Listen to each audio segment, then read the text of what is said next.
आजपर्यंत आपण डीजे फक्त लग्नाच्या वरातीमध्ये किंवा मिरवणुकीमध्ये किंवा उत्सवामध्ये पाहिला असेल, परंतु पुणे जिल्ह्याच्या शिरूर तालुक्यामधील करंदी गावच्या एका ऊस उत्पादक शेतकऱ्यानं शेतामधून ऊस तोडून थेट कारखान्यावर डीजेच्या आवाजामध्ये वाजत गाजत नेलेला आहे। कारखान्याच्या अधिकाऱ्यांनी सुद्धा या शेतकऱ्याचा सन्मान करून ऊस आणि शेतकऱ्यांचं स्वागत केलंय।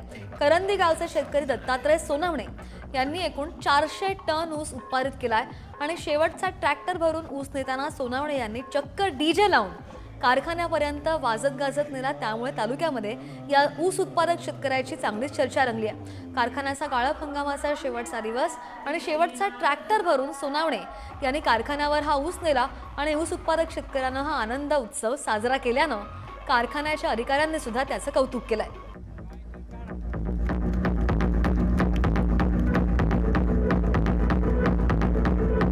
अब कभी लौट के ना होगा। एक रुंदाने का समुंदर है, उसने